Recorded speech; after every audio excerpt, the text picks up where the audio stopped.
So, ito yung warrant, di ba? Nakita nyo kanina.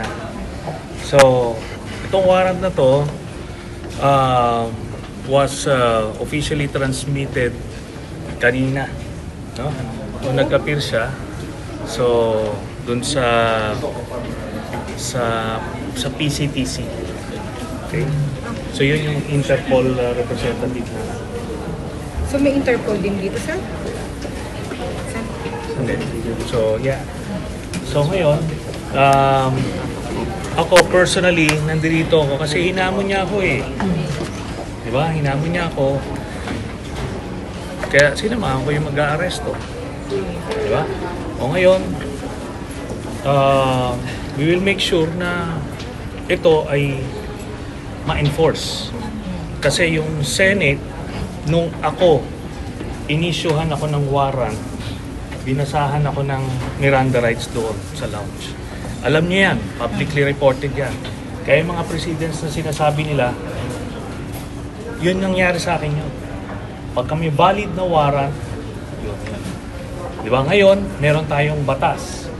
Republic Act 9851, sinasabi doon na kapag merong akusado na iniimbestigahan ng International Tribunal, ay yun ay iso-surrender ng Philippine authorities. So ito yun. Okay. Ngayon, nananawagan tayo kay Senate President Alan Cayetano, gawin niya yung tama. Huwag siya magkadal ng fugitive. Diba? Right yan. Ganun lang kasimple yun. Tsaka, mayabang si Bato di ba? Papahuli daw siya. O dito na ngayon yung huli sa kanya. So, pero sir, di bawal po mag-aresto sa loob ng Senado? When session? While in session? Tapos sabi ko lang kanina, ang presidents, may session yon, nag-serve ng warrant sa akin yung PNP, doon mismo. Sumama ako. Yun ang presidents. Dinampot ba kayo nun? Yes, reviewin nyo yan. Reviewin nyo. Ando doon. Kasi ang sinight ni... Bigyan mo nga sila nung video na yon, yung presidents na yan. Pero nung hinuli kayo, binasahan kayo Miranda rights habang nandito kayo sa loob ng Senate building. Yes. Pero nung... Lumabas ako. Lumabas kayo, pinusasan ba kayo? Ha? Pinusasan ba kayo? Sinabi nung PNP, kahit hindi na, kasi voluntary lang naman ako. Ngayon siya, kung voluntary siya lalabas, pwede naman siya hindi kusasa. Kung hindi voluntary, sir? Enforce yung warrant. Ganun yun eh. Itong institution na to, this is a lawmaking body. It's not a law-breaking body. Diba? Ganun lang kasimple, may valid warrant of arrest, International Criminal Court. Nangyayari, Senator, pagka hindi ibinigay ng Senado si Senator De La Rosa It will reflect badly on the Senate. Kailangan ito ng public pressure. Kailangan isurrender ng Senado itong si Bato. Paano kung mag-decide naman ng mga senador na kayo ang ipa-aresto? Kasi daw, unruly kayo, pwede i-contempt. Ano unruly? Tingnan mo na. Pati mga taga-NBI. Kasi Behave yun naman yung ako, di ba? pinag-uusapan kanina. Behave naman ako eh. Ngayon, it's up to them. Kung gusto nilang sirain yung institusyon, then, gano'n na mangyayari. Pero rules are rules. Gumawa siya ng krimen, nag-imbestiga, inisyuhan siya ng warrant. Sir, how about yung comment na it's a way to stop the leadership change? Ngayon lang siya sumilpot eh. Incidental yun. At saka ito na, nagkaroon na ng leadership change. Pwede bang sumama ka na? Tapos na eh. Nagawa niya na yung kanyang, yung papel.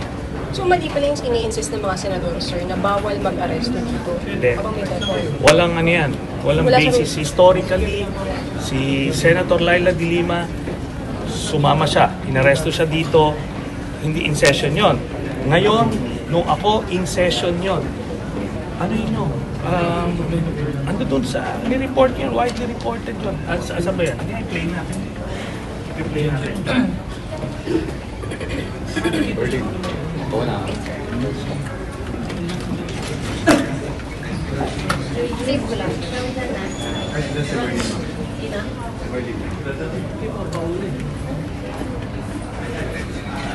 Ito Saan yan? Di ba hinuli ako? Oo. Hinuli nila ako. 2018 yan. Oh. Diba? So, sa loob ng Senado yan, while in session yan. Okay? Pinakikita niyo dahil sa nagkakaroon ng nangyari sa amin sa media. Yung nangyari Sir, sa 2018 yung warrant ngayon lang lumabas. na walang sinagot na arrest. Dati na itong warrant na issue, pero ngayon lang trinasmit publicly. Ha? November 20. November pa. Okay. Senator, ulit lang kanina sinaside na wala pang senador na inaresto dito sa Senate building. Kaya nga kung sino man nagsalita nun, sinungaling. Kasi ito, Ano di po ba? yung pinakikita ninyo, Senator? pinapakita ko yung video na kung saan sineserve sa akin yung warrant of arrest. Binabasahan ako ng Miranda rights. Andyan yun, within Senate premises, while in session. Kaya ano yung sinasabi nila, di ba? Ngayon, yung reputation ng Senate as an institution is at stake. Paano po pagka hindi binigay ng Senado si Senator De La Rosa? Eh, kailangan manawagan yung mga kababayan natin for the Senate to do the right thing. Again, lawmaking institution ang Senado, hindi siya law-breaking institution. Nagkakadel sila ng kriminal. Ito, crimes against humanity ang kaso nito ha. Libo-libong pinapatay nito and lahat tayo saksim buhay dyan. Okay?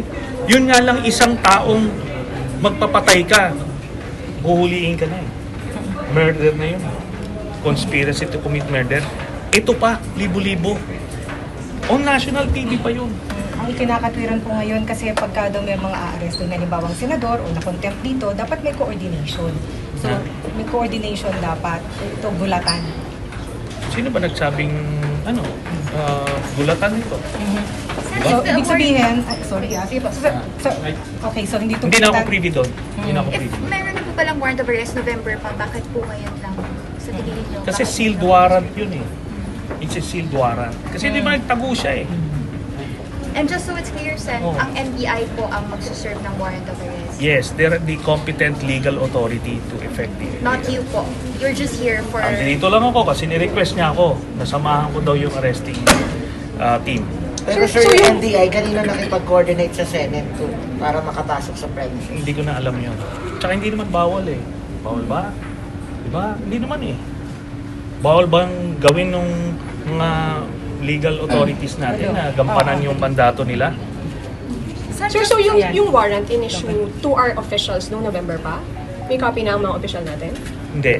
Paano ang naging process? Sealed warrant ito. Oo. So it was issued by the ICC court noong November. To whom? Sealed warrant siya. So ngayon lang trinasmit Ngayon lang pinadala sa bansa sa natin. sa PCTC, Oo. sa Interpol representative ng Pilipinas. Ganun yon. It's the same procedure na ginawa kay Duterte. Ganon. Tapos meron tayong batas. Again, sinasabi ko lang. Hindi kini-question yon sa Korte Suprema yung legality, constitutionality ng batas na yon. Diba? Republic Act 9851. Senator, sorry ha, sa patience, live lang sila si Double B. Paano o kailan lumabas itong warrant of arrest at anong petsa nito? Warrant of arrest from ICC. Itong ICC, lumabas ito yan November 6, 2025.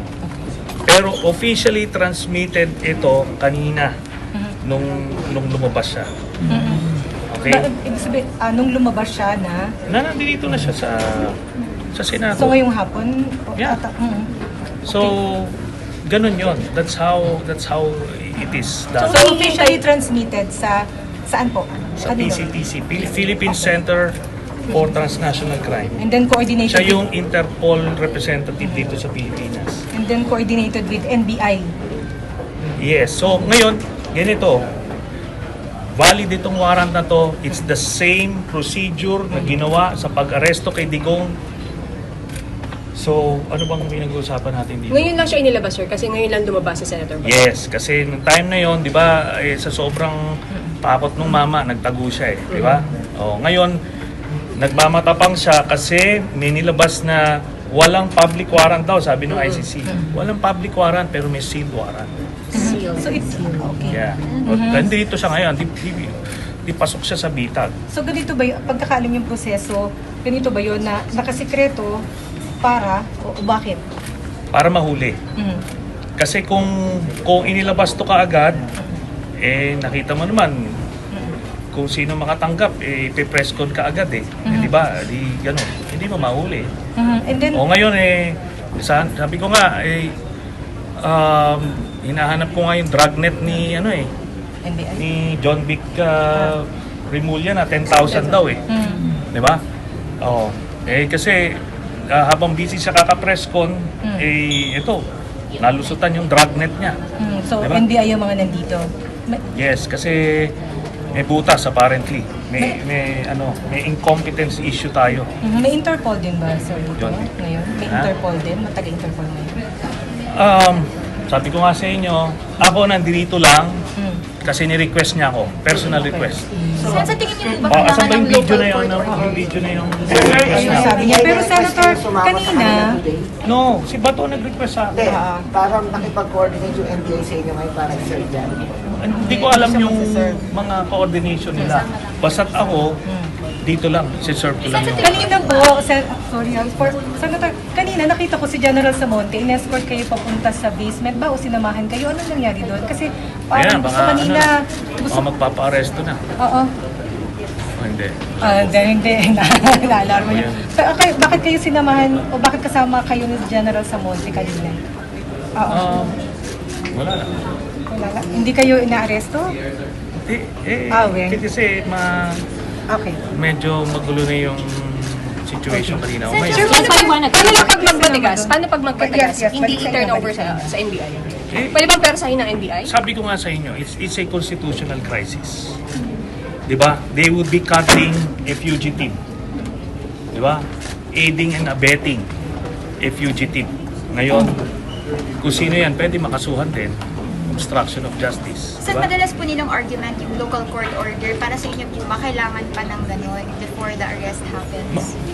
Maliwanag na po yung batas natin, Republic Act 9851, dun sa jurisdiction, sinasabi doon na kung merong akusado o iniimbestigahan ng International Tribunal, ay ang Philippine authorities may surrender that person. So, ito yon. Giyon ang ginamit na basihan sa paghatid kay Digong sa The Hague. Hindi yan declared as unconstitutional by the Supreme Court. Walang ganon. Yung provision na yon, hindi siya isinantabi. So, valid siya ng batas. Sir, technically naka-lockdown po ngayon ng Senate. Would this affect po yung paghihintay o yung pagsundo kay Senator Bato? Hindi, nasa sa kanya yan Pag nakahanap siya ng tapang niya, at ibis na nananaig yung kaduwagan niya, edi ganon. Sir, would you know kapag na-aresto siya ngayon, ililipad na rin po siya sa dahig? Sana, yun ang ating, hindi na ako privy doon. Paano, sir, pag ginamit yung argument, yung forma daw po ng pag-wrestle ng FBI sa kanya, kaya hindi siya sasama? Bakit? Kanina, bago siya pumasok ng Sandigan. Dapat niya, ginapos na siya kanina ora mismo naging, binigyan pa siya ng konting puwang In fact, pwede siyang makasuhan doon, evading arrest na kagad siya. So sir, Maraming dito, mas violation okay dito. ba sir na hindi siya pumunta na lang dito o Nakasama ba yung pagpunta niya, strategy sir? ba? O nakasabay-sabay? Hindi, diskarte niya yan. Siguro, akala niya, walang warrant, kaya siya lumabas. Di ito ngayon. Okay? Sen, Thank you.